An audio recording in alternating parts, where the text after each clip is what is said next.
뾰로롱 만나서 반갑습니다. 수학에 빠진 시간 하정민입니다. 자, 지금 선생님이 이 캐스트를 찍는 시간이 12월 25일 크리스마스예요. 물론 영상이 올라갈 때는 아마 25일 이후여서 뭐지? 라고 할 수 있겠지만 선생님은 25일에 여러분을 위해서 캐스트 하나를 준비했습니다. 자, 어떤 캐스트냐면 우리 지금 고1 학생들 대상이죠. 예비 고1 학생들 대상으로 우리 고등학교 1학년이 되는데 수학 공부를 어떻게 하면 이제 좋을까? 중학교 때랑 이제 너무 많이 어려워요. 이런 고민들, 걱정들이 있는 걸로 알고 있어요. 그런 걱정들을 우리 메가스터디 홈페이지에 이렇게 막 적어가지고 선생님들이 그 적은 것들을 받아서 어떻게 조금이나마 여러분에게 공부하는 방법이나 그런 걱정과 고민에 해결을 좀 드리고자 이렇게 캐스트를 찍게 되었습니다. 네, 아주 좋은 크리스마스 날 여러분과 함께 합니다. 자, 그래서 선생님이 받은 질문은 뭐냐면 바로 이거예요. 자, 중학교 때보다 우리 공식이 훨씬 더 많고 이제 어려운데 이 공식들을 다 어떻게 외울까? 이런 걱정도 있고요. 그래서 이런 걸 어떻게 외우면서 어떻게 문제 풀어야 합니까? 막 이제 막막함이 있는 거죠. 난이도도 훨씬 상반된다. 그래서 어떻게 공부해야지 전혀 감이 안 잡힌다. 뭐 요런 이야기입니다. 전반적으로 우리 고등학교 1학년 학생들이 대부분 다 갖고 있을 고민이라고 생각해요. 특히 중학교랑 고등학교의 난이도는 정말 크거든요. 차이가 너무 커요. 그렇기 때문에 우리 학생들이 이 겨울방학 때 어떻게 공부하느냐, 이 공부 습관에 따라서 이 중학교 때 성적과 고등학교 성적이 완전 180도 달라지게 됩니다. 자, 그러면 이 학생이 이제 질문한 것을 토대로 선생님이 한 6가지 정도 이제 좀 나눠서 해결을 해드리도록 할게요. 근데 이게 100% 정답은 아니지만 수학 공부, 고등학교 수학 공부의 대부분은 이 6가지입니다. 예, 딴 거 없어요. 자, 첫 번째, 공식을 외운다? 일단은 수학에서 가장 먼저 외워야 될 것은 정의입니다. 알겠죠? 수학에서 가장 먼저 외워야 될 건 정의예요. 정의란 수학자들이 이미 약속해 놓은 거야. 그죠? 너의 이름이 무엇입니까? 했을 때 내 이름은 뭡니다. 너 왜 그거야? 아니죠. 누군가 우리 부모님께서 내 이름을 정해 놓은 거잖아요. 그죠? 그 이름을 따라가는 것처럼 수학에서도 어떤 정의라는 건 약속한 거기 때문에 일단 정의는 무조건 외운다. 필수입니다. 그리고 두 번째, 공식을 개념이라고 착각하는 학생들이 너무 많아요. 왜냐면 중학교 때 그렇게 공부해서 그래.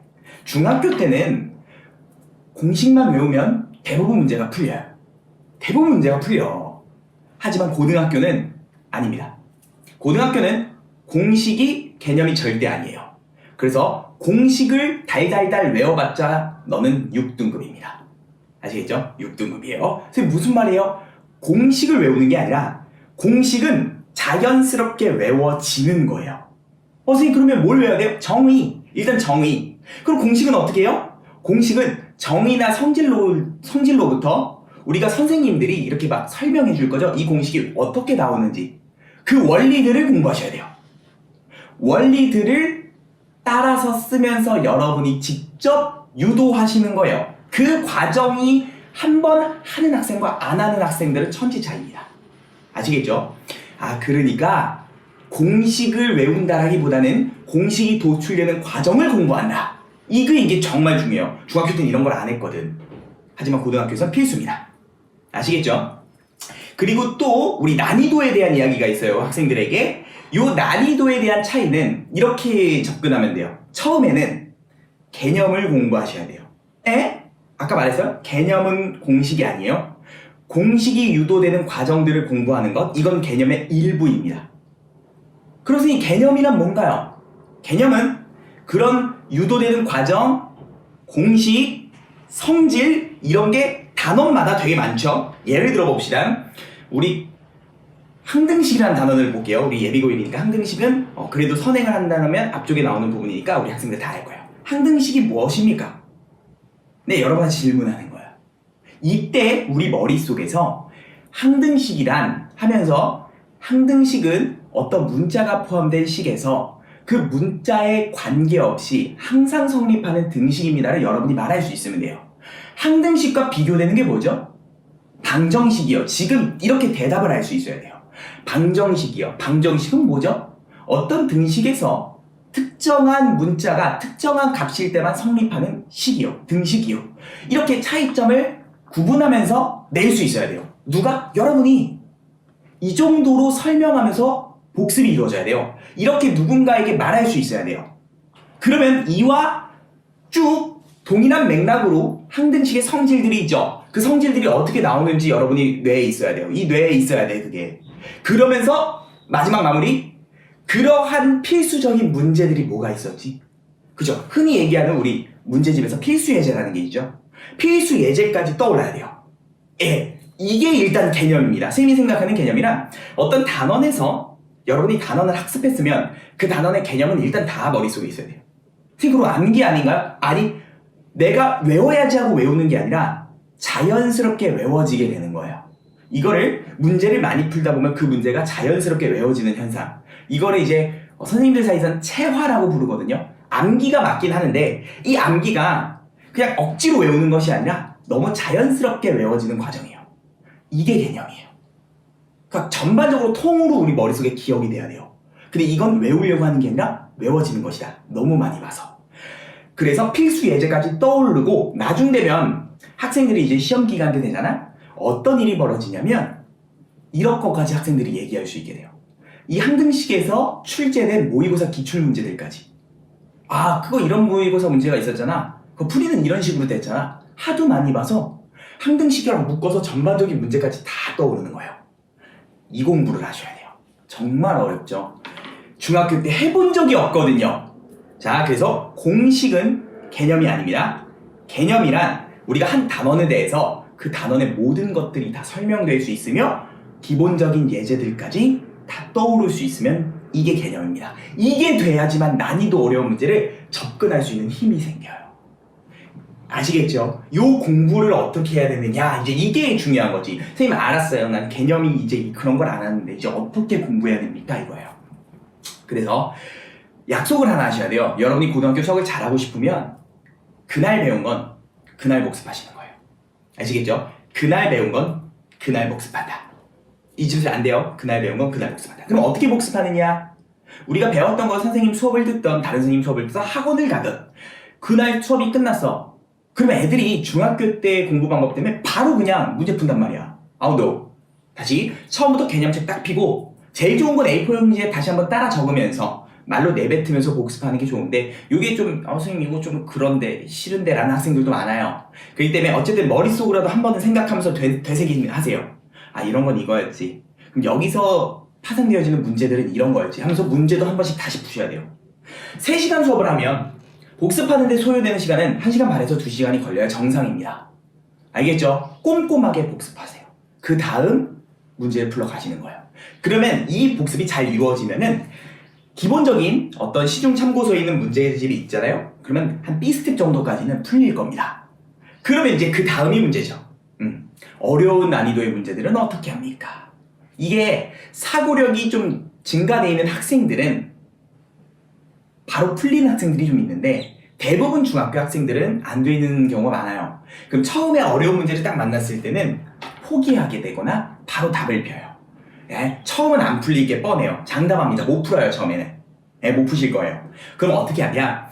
내가 못 푸는 것을 먼저 고민을 한번 해보셔야 돼요. 이 문제를 어떻게 풀까? 내가 알고 있는 개념들로 어떻게 적용을 시킬까? 안 될 거예요? 그러면 질문하셔야 돼요. 학원 선생님이나 아니면 선생님 게시판이나 등등 다른 선생님들한테도 좋고요. 학교 선생님한테도 좋아요. 질문하셔서 선생님 제가 이거를 생각을 했는데 도저히 어떻게 접근할지 모르겠습니다. 이렇게 질문하시면은 어떤 식으로 우리가 알고 있는 개념이 어떻게 쓰이는지를 선생님이 설명해 주실 거예요. 그런 재료들을 쌓으셔야 돼요. 그런 게 먼저 쌓여야 돼요. 혹은 해설을 참고했으면 해설 공부하시는 거예요. 해설을 바라보면 안 되고 해설을 따라 써보세요. 따라 쓰면서 해설지에서 나가는 그 전개 과정이 무엇인지 그게 막힐 겁니다. 이해가 안 되면.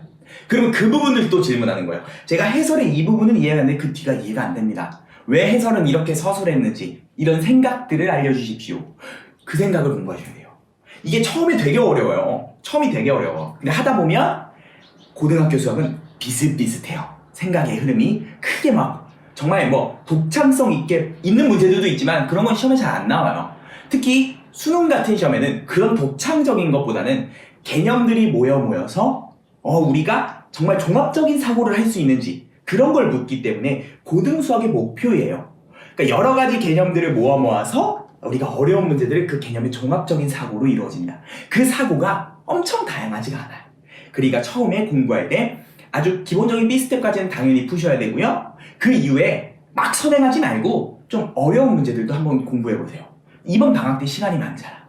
그래서 선생님이 추천하는 건 모의고사 문제들까지 경험을 하면 좋겠다는 이야기입니다. 네, 아시겠죠? 그래서 어려운 문제들도 틀리는 연습이 필요해요. 틀릴 거예요. 그 틀릴 때 우리는 해설이나 질문을 통해서 어떤 식으로 접근하는지 이 방법부터 먼저 우리에게 습득시키는 거예요. 그래야 거부감이 없어. 그래서 틀리는 거에 대해서 막 실망하지 않아요. 처음에는 실망하면 안 돼요. 실망하면 안 됩니다. 어쨌든 그래서 중요한 건 뭐다? 네, 맞아요. 연습하시고 모르는 거 질문하시는 거. 알겠죠? 그래야지 이런 난이도 어려운 문제들에 대한 사고력이 쌓이게 되어서 나중에는 그 사고들의 재료들로 우리가 어려운 문제들을 해석할 수 있게 되는 거야. 그러니까 우리 처음에 고등학교 1학년에는 이런 연습이 많이 필요합니다. 그래서 10분 정도 한번 고민해 보시고 안 되면 질문하는 거. 알겠죠? 네. 그래서 이제 이 어려운 문제들을 풀어야 고등학교 때 잘할 수 있어요. 우리 학생이 마지막에 중학교 때보다 훨씬 더 어려울 것 같은데 잘할 수 있을까요? 막 이런 고민을 하는데 이러한 지금 선생님이 말한 것, 종합적인 것을 겨울방학 때 하셔야 돼요. 그래서 어떻게 하느냐? 겨울방학 때 공부 시간이 자습하는 시간이에요. 여러분 거짓말 안 하고 난 자습하는 시간이 주말 같은 데는 학원이 많이 없을 때는 최소 10시간에서 12시간 나와야 된다고 봐요. 에? 그게 돼요? 돼요. 한두 시까지 공부하면 돼. 야, 이게 아니요. 쌤도 고등학교 1학년 때 요 방학 시즌이었죠? 한 12시간씩 수업 없을 때는 공부하고 그랬어요. 할 수 있어요. 근데 쉽지 않아요. 그러니까 연습을 하는 거예요. 여러분이 여기서 포기하면은 영원한 수포자가 되는 거예요. 근데 아직 우리는 의지가 많잖아. 그래서 포기하지 말고 특히 지금 코로나 때문에 우리 학생들이 어딜 못 나가요. 집에서 공부하다 보니까 더 안 지켜질 거예요. 그러니까 조금 더 독한 마음을 품고 계획표 좀 잘 세운 다음에 우리가 수업하는 시간 이외에 자습하는 시간을 먼저 확보시킨 뒤 그 다음에 수학 공부를 최소 자습입니다. 수업 아니에요. 최소 4시간 이상은 하셔야 돼요.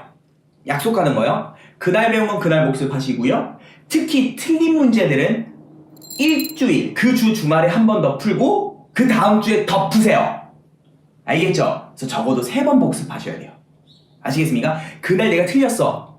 근데 질문하고 나서 문제 풀 거 아니야. 다시 풀 거 아니야. 그때 한 번 복습, 주말에 한 번 복습, 그 다음 주에 한 번 복습. 그렇게 해서 적어도 3번 복습. 이런 습관을 먼저 들여가시면서 공부 시간 확보할 것. 알겠죠? 그러면서 수학에 대한 공부법, 아까 말씀드렸다시피 원리 공부하시고 개념 공부하시고 틀린 문제도 내가 어딜 틀렸는지 그런 거 질문하시면서 공부하시고 그런 거를 적어도 3번씩 풀고.